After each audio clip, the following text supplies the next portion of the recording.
और welcome friends, same Singh foundation YouTube channel पे आप लोग का स्वागत है। फर्स्ट बीएसएससी इंटर मेंस के संबंध में जो आज का अपडेट है वो ये है कि बीएसएससी के सारे स्टूडेंट ने मिलकर ट्विटर पर ट्रेंड चलाया, उसका रीट्वीट किया, बहुत सारी चीज़ें की। अब उसका असर ये है कि जो भी समाचार पत्र हैं, प्रमुख लीडिंग समाचार पत्र हैं, सब ने इनको कवर किया है। दैनिक भास्कर हो, दैनिक जागरण हो, लेकिन बीएसएससी के कानों पर जू तक नहीं रंग रही है। खैर, पूरा न्यूज़ क्या है इसको जरा देख लेते हैं। देखिए, ये बीएसएससी प्रथम इंटर स्तरीय परीक्षा परिणाम के लिए ट्वीट का सहारा लिया गया। 13,120 पदों को मिल रहे हैं नौकरी। और देख लीजिए 10 सितंबर का ये अपडेट है, 7 बजकर PM का। बीएसएससी की प्रथम इंटर स्तरीय परीक्षा संयुक्त परीक्षा परिणाम को अविलंब क्लियर करने को लेकर अभ्यर्थियों ने ट्विटर पर अभियान चलाया। इस परीक्षा से राज्य के 13,120 पदों पर राज्य के लगभग 42 विभागों में कर्मचारियों की नियुक्ति की जानी है। पूरा न्यूज़ पढ़ते हैं, फिर इसका ट्रेंड एनालिसिस करेंगे कि आखिर पीएसएससी के मन में है क्या। तो यहाँ पे बताया गया कि बिहार कर्मचारी चयन आयोग की प्रथम इंटर संयुक्त परीक्षा का परिणाम अविलंब क्लियर करने को लेकर अभ्यर्थियों ने ट्विटर पर शुक्रवार को अभियान चलाया। इस परीक्षा से राज्य के 13,120 पदों पर राज्य के लगभग 42 विभागों में कर्मचारी की नियुक्ति की जानी है। आयोग की ओर से वर्ष 2014 के सितंबर तक आवेदन लिए गए थे। 7 वर्ष बीत जाने के बाद भी आयोग की ओर से इसका अंतिम परिणाम जारी नहीं हुआ है। इस परीक्षा को जल्द क्लियर करने को लेकर अभ्यर्थी मांग कर रहे थे और हैशटैग ये चलाया गया था, आपको क्लियर बीएसएससी वैकेंसी 13,120 पोस्ट अभियान चलाया गया था। अभ्यर्थियों का कहना है कि इस वर्ष 2014 में आवेदन लेने के बाद जो है एक बार पीटी परीक्षा आयोजित की गई थी। प्रश्न पत्र लीक होने के बाद परीक्षा रद्द कर दी गई थी। इसके बाद परीक्षा 2018 में आयोजित की गई थी। इस परीक्षा में 4.5 लाख से अधिक अभ्यर्थी शामिल हुए थे। पटना उच्च न्यायालय के आदेश के बाद 2020 में इसका मुख्य परीक्षा आयोजित हुआ था। इस मुख्य परीक्षा में लगभग 55,000 अभ्यर्थी शामिल हुए थे। सफल अभ्यर्थियों का शारीरिक दक्षता परीक्षा, टाइपिंग और आशुलेखन परीक्षा करा लिया गया है। अब काउंसलिंग के लिए लोग मतलब जो है लगातार डिमांड कर रहे हैं, मतलब लोग कहने का मतलब जो इसके स्टूडेंट हैं, लेकिन आयोग की ओर से अब तक आधिकारिक सूचना नहीं दी गई है। और इसका पता है आपको कितने मानसिक तनाव से गुजर रहे हैं। प्रतियोगी परीक्षा विशेषज्ञ डॉक्टर एम रहमान ने बिहार कर्मचारी चयन आयोग के अध्यक्ष व सचिव से अविलंब काउंसलिंग की सूची जारी करने की मांग किया। उन्होंने शारीरिक दक्षता वाली सीटों के लिए 2.5 गुना तथा टाइपिंग में 2 गुना अभ्यर्थियों को काउंसलिंग में बुलाने की मांग की है। राष्ट्रीय छात्र एकता मंच के राष्ट्रीय अध्यक्ष देव कुमार ने कहा है कि बीएसएससी के कारण आज हजारों छात्रों के मानसिक तनाव से गुजर रहे हैं। बीएसएससी के अधिकारी कोई सुनने को तैयार नहीं है। छात्रों की परेशानी को देखते हुए आयोग को अविलंब काउंसलिंग सूची देने की मांग की है। देखिए, ये बात तो मैंने शुरू में ही कहा था कि बीएसएससी विशुद्ध रूप से छात्रों की जवानी और जितनी भी संभावना है उसको चूसने का एक संस्था बन के रह गई है। वो तो आनंद फानंद में धमकी की नोटिस निकाल दी, लेकिन उनका जो वो ट्रेंड है, जिस पर मैंने कम्युनिटी बॉक्स में डाला भी था कि जिस तरह से वो एकदम बार बार पर पलटती है। आज वैकेंसी आ रहा है, कल वैकेंसी आ रहा है, और कल भी एक खबर ये आया था कि पहले 10 से 12 दिन और से मिलेंगे हम फर्स्ट इंटरमेंस का काउंसलिंग शेड्यूल जारी करने के बाद, उसके बाद CGL 2 और सेकेंड इंटरवल वैकेंसी लाएंगे। ये सब के सब विशुद्ध जो मानसिक दिवालियापन है, ये धोतक है और इससे ज़्यादा कुछ नहीं है। मतलब वो ये बोलती है कि हम स्टूडेंट पर मतलब कि केस कर देंगे, सरकारी काम में बाधा डाल रहा है, और वो जो बार बार आकर जो पेपर में बयानबाजी करता है, जो छात्रों का जो कैरियर बर्बाद किया हुआ है, क्या उस पर मानसिक उत्पीड़न का केस नहीं हो सकता है?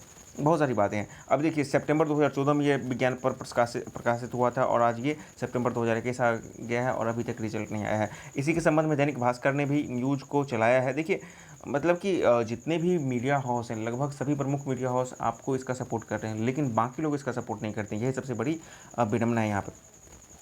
अब देखिए, बीएसएससी के खिलाफ युवाओं ने चलाया हैशटैग अभियान। प्रथम इंटर की बहाली में 13,120 पदों पर के लिए जून 2014 में मांगा था आवेदन, अब तक रिजल्ट नहीं हुआ है। 1 घंटा पहले ये दैनिक भास्कर का है, ठीक है ना, ये दैनिक भास्कर का है, देख लीजिए। और ये देखिए, ये बहुत ही महत्वपूर्ण चीज़ है। कुंभकर्णी नींद में सो गई है। हम तो बोलते हैं कुंभकर्णी नहीं, कुंभकर्ण तो चलो फिर भी जाग जाता है भाई, बहुत सारा मेहनत करने के बाद उसको थोड़ा सा खाना वाना का लोभ दिया जाए, उसको ज्ञानी था कुंभकर्ण, लेकिन यहाँ पर उससे भी ये गया गुजरा योग हो गया है, ठीक है ना। उसको तो कुछ समझ ही नहीं आता है, फालतू का एकदम वो नोटिस निकलता है, फालतू कहीं से को मीडिया में शगुफा फोड़ देता है कि भाई हम ये कर रहे हैं, वो कर रहे हैं, करने का कुछ नहीं है। पर्सनली आप मेरा आप पूछिए कि यदि उस पर दबाव नहीं बनाया जाएगा तो इस महीना भी वो लाएगी कि नहीं लाएगी पता नहीं। मतलब उसका जो पिछला ट्रेंड रिकॉर्ड है, वैसे वो फिर से बोली है कि 8 से 10 दिन में, तो वेट कीजिए, लेकिन वेट करने का समय कुछ फिलहाल तो नहीं दिख रहा है। तो ये न्यूज़ यहाँ पे है। इस तरह के पोस्टर के साथ हैशटैग अभियान चलाकर बीएसएससी ने अभ्यर्थियों ने उसको मतलब कि डिमांड किया है। इंटर स्तरीय बहाली को जल्द पूरा करने को मांग को लेकर सोशल मीडिया पर शुक्रवार को हैशटैग चलाया गया। ये दैनिक भास्कर का मैं समाचार पढ़ रहा हूँ। बीएसएससी द्वारा इतना पदों के लिए प्रथम इंटर स्तरीय बहाली जून 2014 में मांगे गए थे, बाद में इसे रद्द कर दिया गया था। सितंबर 2014 में वैकेंसी निकाली गई थी, लेकिन 7 वर्ष की बहाली पूरी नहीं हुई। अब इस बहाली को जल्द पूरा करने के लिए ट्विटर पर छात्रों ने हैशटैग चलाया था। सेम हैशटैग आज पूरी तरह से चलाया गया था। इस बहाली को लेकर कई बार प्रदर्शन भी किया गया है। अब तक इसका नतीजा सफल रहा है। पेपर लीक होने के बाद रद्द हुई थी परीक्षा। राष्ट्रीय छात्र एकता मंच के अध्यक्ष दिलीप कुमार ने बताया है कि बहाली की पीटी परीक्षा जो है पहली बार 29 जनवरी 2017 को हुई थी। आयोग 2017 में 4 चरणों में परीक्षा होनी थी, लेकिन पेपर लीक होने के बाद आंदोलन के कारण परीक्षा रद्द हो गई। बीएसएससी के तत्कालीन अध्यक्ष और सचिव सहित कई लोगों को गिरफ्तार करके जेल भेज दिया गया था। दोबारा पीटी परीक्षा 2018 में ली गई थी, ठीक है ना। तो मतलब जिनका खुद का रिकॉर्ड, मतलब जिनके घर जो है ना शीशे के बने होते, दूसरों पर पत्थर मारते हैं, वो ये बोलते हैं कि छात्र यदि आप प्रदर्शन कीजिएगा, जबकि अपना मांग रखने जा रहे हैं, तो आप पर हम जेल कर देंगे, कार्रवाई कर देंगे, और आपके सब पर कार्रवाई हुआ है, उसका कोई आपको लेना देना नहीं है ना। बात करते हैं, इस तरह की चीज़ें हैं यहाँ पर। कब कब ली गई परीक्षा आप देख लीजिए, इसका पूरा डिटेल है जो पिछले बार परीक्षा आपको ली गई थी। 17 जनवरी 2020 को बीएसएससी ऑफिस में लगातार छात्र आंदोलन किया था। इसके बाद देर शाम बीएसएससी ने नोटिस जारी किया और 20 फरवरी से पहले पीटी का रिजल्ट प्रकाशित कर दिया था। 14 फरवरी 2020 को पीटी का रिजल्ट प्रकाशित हुआ। आंदोलन के बाद 25 दिसंबर 2020 को मुख्य परीक्षा ली गई थी। जुलाई 2021 में टाइपिंग और जुलाई अगस्त में शारीरिक दक्षता परीक्षा जाँच परीक्षा आयोजित की गई थी, लेकिन परीक्षार्थी अभी फाइनल रिजल्ट का इंतजार कर रहे हैं। वेटिंग, पता नहीं कितना ही वेटिंग चलेगा। राष्ट्रीय छात्र एकता मंच के उन्होंने कहा है कि हजारों ट्यूटर स्टूडेंट के भविष्य का ध्यान में रखते हुए इस बहाली को जल्द पूरा किया जाए। 7 वर्ष बीत चुका है और हजारों युवा का मानसिक जो है यातना से गुजर रहे हैं। तो मेरी भी यही अपील है, आपने जो किया नहीं किया, जो करने वाले नहीं करने वाले हैं, कम से कम इसको आप अविलंब जारी करें, ठीक है ना। मैंने यही कहा ना कि छात्र तो अब ये भी भूल गए कि 2 या 2.5 गुना, अब तो उनको बस ये है कि किसी तरह से आ जाए।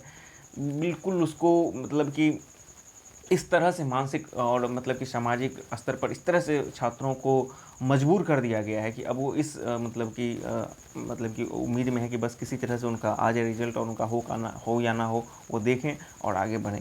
मतलब बस इसी बात पर अब टिके हुए हैं। लेकिन अब वो भी जो है मतलब आयोग जो है अब करने को तैयार नहीं होते। वो ये बोलती थी कि भाई हम 2 और 2.5 गुना वाला जो है हमारा आयोग का फैसला लेगा, प्रूफ दो। अब आप जितना ये वो भी आप नहीं दे पा रहे हो, ठीक है ना। आप ही के अकॉर्डिंग आप नहीं दे पा रहे हो, पता नहीं क्या कर रही है अंदर खाने। तो कुल मिला के बात ये है, छात्रों ने अपनी एकजुटता दिखाई है और इसका असर होगा, निश्चित रूप से असर होगा। मेरी भी बीएसएससी से अपील है कि प्लीज़ इन चीज़ों को आप छोड़िए, इसको पर्सनली आप ईगो पर मत लीजिए, ठीक है ना। छात्र आपके दुश्मन नहीं है और ना आप छात्र के दुश्मन हैं। छात्रों को आपके थ्रू ही नौकरी लेना है और आपको इसकी बहाली करनी है, फिर वो संबंधित विभाग में जाएंगे। तो जो भी है चीज़ों, उसको थोड़ा सा ईगो को साइड रखिए और काम फास्ट कीजिए, और छात्रों को जल्द से जल्द उनका जो भी मांग है उनके अकॉर्डिंग उनका result publication, document verification list और सब कुछ डालिए। बाकी ये वैकेंसी आप कम से कम पहले क्लियर कर लीजिए, फिर आपका CGL 3 और उसके बारे में तो भाई लोग सुनते सुनते तो कान पक गया है। अब क्या होगा नहीं होगा तो बाद की बात है, कम से कम इसको तो आप क्लियर कीजिए, यही डिमांड सबकी है। और मतलब कि जितना जल्द हो सके इस पर आप लोग फैसला लीजिए और बहाना मत बनाइए, और कम से कम ऑफिशियल स्टेटमेंट दीजिए, यहाँ वहाँ मत दीजिए। कम से कम एक ऑफिशियल स्टेटमेंट दे दीजिए कि हाँ मतलब कि 15 दिन में ला रहे हैं या 10 दिन में ला रहे हैं या 12 दिन में ला रहे हैं। कम से कम छात्र को तो एक तो ये होगा ना, आप वो भी नहीं दे रहे हैं, ठीक है ना। तो बहुत सारी उपायों की स्थिति है और उसमें छात्र परेशान होते हैं। जब आपसे बात करने जाते हैं, सिर्फ आपसे बात करने जाते हैं, फिर आप उस पर FIR का और इन चीज़ों का धमकी देते हैं। तो ये सरासर गलत है, लोकतंत्र है, इन चीज़ों का आप ज़रूर ख्याल रखें।